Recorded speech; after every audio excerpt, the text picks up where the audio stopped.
Welcome dear students. हम लोगों ने पिछले वीडियो में भक्ति मूवमेंट के बारे में जाना और ये भी जाना कि भक्ति मूवमेंट का कई सारा रूप था।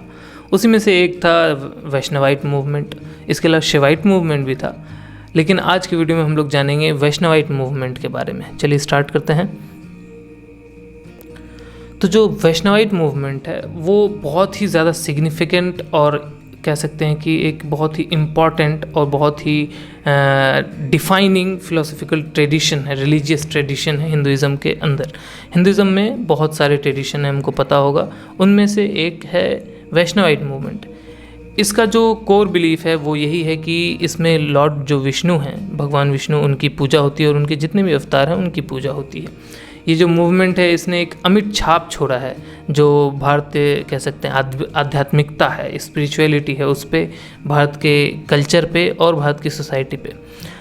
जो जब ये ओरिजिन हुआ था इसका एंशिएंट टाइम में, तब से लेकर के जो अभी तक का जो सफ़र इसने तय किया है, इसमें हम लोग देखते हैं कि वैष्णवाइट मूवमेंट जो है वो अभी भी लगातार कई सारे लाखों करोड़ों लोगों के जो जीवन है उनको शेप देता है और उनके बिलीफ्स को कह सकते हैं कि एक पहचान देता है। उनका जो भरोसा है उसको मजबूत करता है और उसको इम्प्रूव करता है। तो अब हम लोग देखते हैं इसका हिस्टोरिकल ओरिजिन क्या है। तो वैष्णवाइट मूवमेंट का जो रूट है ना, जो जड़ है, वो हम लोगों को एंशिएंट टेक्स्ट में देखने को मिलता है, जैसे कि वेदास में, पुराण्स में, जहाँ की जो भगवान विष्णु हैं उनकी भक्ति की बहुत ज़्यादा ही प्रशंसा की गई है। हालांकि जो मूवमेंट है वो बहुत ज़्यादा फेमस नहीं था शुरू में, लेकिन जब भक्ति मूवमेंट स्टार्ट हुआ जो कि 7th सेंचुरी से लेकर के 17th सेंचुरी तक चला, इस टाइम पे, भक्ति मूवमेंट के टाइम पे, वैष्णवाइट मूवमेंट भी बहुत ज़्यादा फेमस हुआ, बहुत ज़्यादा ही कह सकते हैं कि ऊंचाइयों को छुआ। इसी टाइम पे अलग अलग तरह के जो संत थे, जितने भी गुरु थे, वो आए और उन्होंने बहुत ज़्यादा ही पर्सनल और डिवोशनल अप्रोच दिखाया आध्यात्मिकता की तरफ। लोगों को सिखाया कि पर्सनल अप्रोच होना चाहिए, भक्ति का भाव होना चाहिए सिर्फ और सिर्फ। और ये जो कह सकते हैं कि ये जो भाव था, ये जो उनका आइडिया था, ये जो उस टाइम के स्ट्रिक्ट रिचुअलिज्म था उससे एकदम अपोजिट था कि हम ज़्यादा रिचुअल्स में नहीं चलेंगे, नियमों में नहीं चलेंगे, हम सिर्फ और सिर्फ भगवान मेरा, हम भगवान के, इस भाव से चलेंगे। वैष्णवाइट मूवमेंट के या वैष्णवाइट ट्रेडिशन की जो फिलोसफिकल कह लीजिए कि इम्पॉर्टेंट कोर फिलोसफिकल प्रिंसिपल्स हैं उनको देखते हैं हम लोग। जो वैष्णवाइट मूवमेंट का जो सेंट्रल बिलीफ है वो है कि जो ट्रिनिटी ऑफ गॉड्स हैं उनमें विश्वास रखना। पहले भगवान ब्रह्मा जो कि क्रिएटर हैं, फिर विष्णु जो कि प्रिजर्वर हैं लाइफ के, और जो तीसरे हैं वो है शिवा जो कि डिस्ट्रॉयर हैं। विष्णु के जितने भी भक्त होते हैं, भगवान विष्णु के भक्त को वैष्णव कहते हैं और उनका जो कह सकते हैं कि इम्फेसिस है वो यही है कि भक्ति और सिर्फ प्रेम और भक्ति से ही हम मोक्ष को प्राप्त कर सकते हैं। ठीक वैसे जैसे भक्ति मूवमेंट में था, यहाँ पर भक्ति जो है वो भक्ति भगवान विष्णु और जो ट्रिनिटी ऑफ गॉड्स हैं उनके प्रति है, स्पेशली जो भगवान विष्णु और उनके अवतार हैं उनके प्रति है। उस टाइम में बहुत सारे और अभी भी बहुत सारे हिंदू ट्रेडिशंस हैं जिसमें जो है मेन फोकस होता है वो होता है रिनंसिएशन और मेडिटेशन पे, मतलब कि ध्यान लगाइए भगवान के लिए, आप ध्यान करें, आध्यात्म आपको चाहिए तो ध्यान करें। ये जो कह सकते हैं कि ऑर्थोडॉक्स मेथड है उससे अपोजिट ये चीज़ सिखाता है। जो वैष्णवाइट मूवमेंट है वो हाईलाइट करता है कि हम जो है सिर्फ और सिर्फ एक अलग दुनिया में सन्यासी बन के ना जिएं, बल्कि हम बहुत ज़्यादा ही इंगेज करें लोगों के साथ, भगवान की पूजा करें, प्रार्थना करें और जो मानवता है उसको सर्व करें। उसके लिए जो बन सकता है हमसे, चाहे वो फाइनेंशियली हो, फिजिकली हो, जिस भी तरह का मदद हो सकता है मानवता की के अच्छाई के तरफ, हम वो कदम उठाएं, हम वो ज़रूर करें जिससे लोगों की लाइफ अच्छी हो सकती है।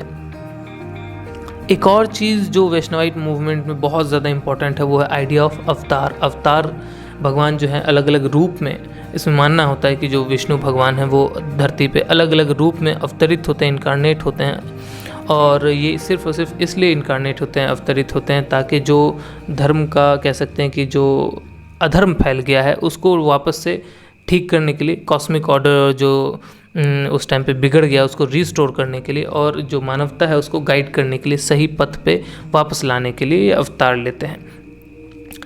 बहुत सारे अवतार हैं भगवान विष्णु के, उनमें जो सबसे कह सकते हैं कि ज़्यादा पूजे जाने वाले, सबसे ज़्यादा कह सकते हैं कि मान सम्मान किए जाने वाले जो अवतार हैं वो हैं भगवान राम के और भगवान कृष्ण के। ये अवतार भगवान विष्णु के हैं, लेकिन हम इनको सेपरेटली जानते हैं क्योंकि इनके लिए, इनके प्रति जो हमारे मन में श्रद्धा और इज्जत है वो एक सेपरेट भगवान जैसा ही है।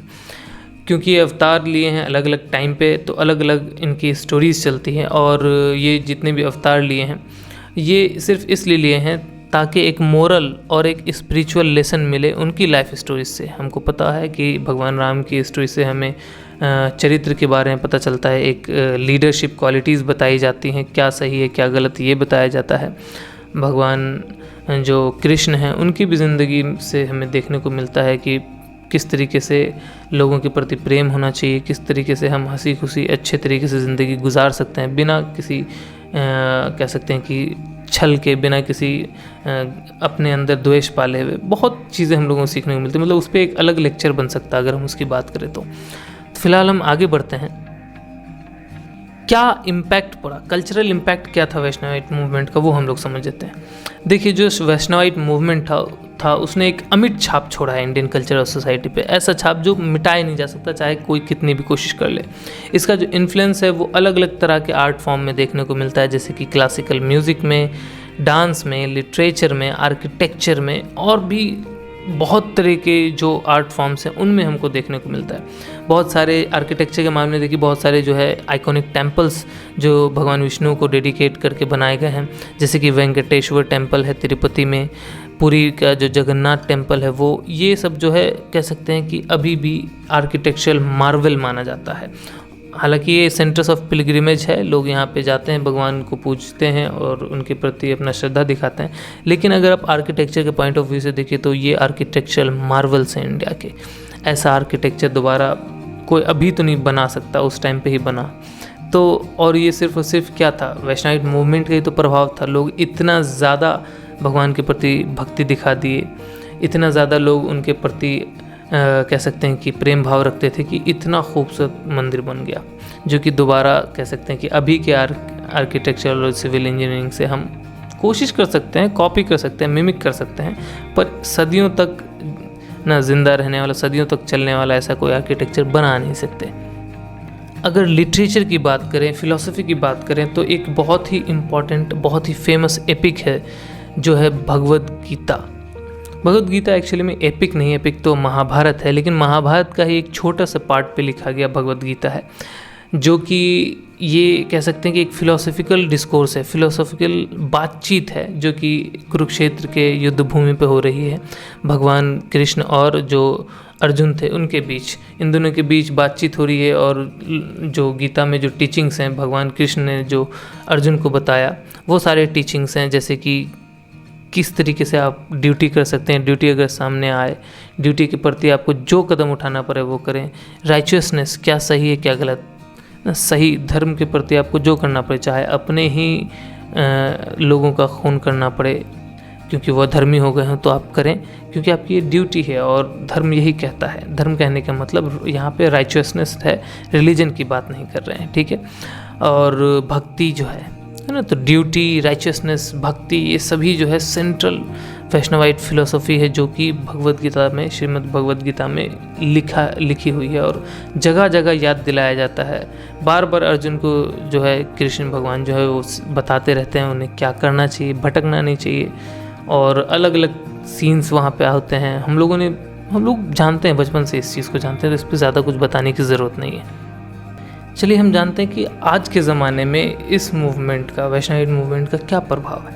हम जानते हैं कि जो अभी का एरा चल रहा है, इसमें भी वैष्णवाइट मूवमेंट जो है बहुत अच्छे से थ्राइव कर रहा है। इसके जितने भी वैल्यूज़ हैं, कंपैशन के, सर्विस के, डिवोशन के, वो आज भी हर एक इंडिविजुअल को कई सारी सीख प्रदान करता है, स्पेशली उनको जो कि इस फास्ट पेस्ड वर्ल्ड से, जो इतनी तेज़ चल रही है दुनिया और इसके लोग इतने ज़्यादा बिजी हैं, इस बीच जो लोग स्पिरिचुअल सोलेस ढूंढते हैं, सुकून चाहते हैं ना, शांति चाहते हैं, मन की शांति चाहते हैं, और कह सकते हैं कि डिप्रेशन से बचाने का काम करता है, सीधी बात अगर हम करें तो आज भी ये जो है हमें सिखाता है लोगों के बीच किस तरीके से रहना है, कैसे अब हम सही का साथ दें, कैसे गलत करने वाले के साथ बुरा हो सकता है।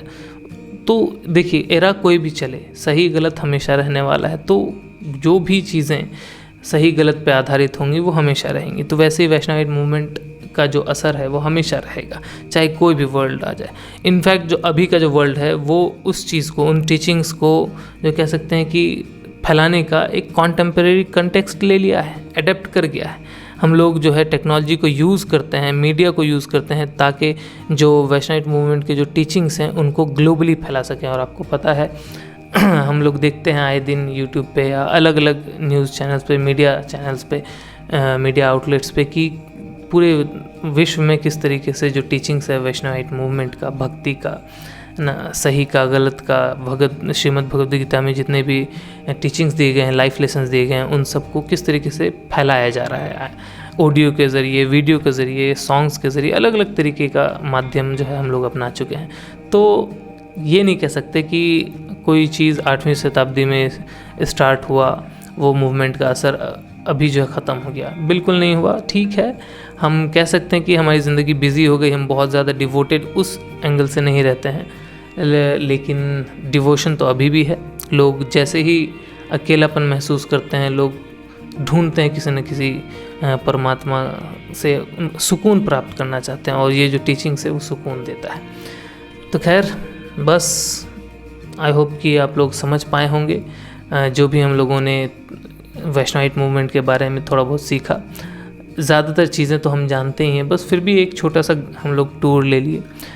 इससे रिलेटेड आपको कोई भी क्वेरी हो या कुछ आगे कुछ वीडियोस आप चाहते हैं किसी टॉपिक पे, तो आप कमेंट सेक्शन में बिल्कुल डाल सकते हैं, बेझिझक डाल सकते हैं। मुझे खुशी होगी आपका कमेंट्स पढ़ के। तो मिलते हैं हम लोग नेक्स्ट वीडियो में। तो बस इस वीडियो में इतना ही ज्ञान दे पाऊँगा। ज़्यादा ज्ञान पाने के लिए आप इस चैनल को सब्सक्राइब कीजिए, वीडियो पसंद आया तो लाइक कीजिए और अपने नालायक दोस्तों को ज़रूर शेयर कीजिए। मिलते हैं अगली वीडियो में, तब तक के लिए धन्यवाद।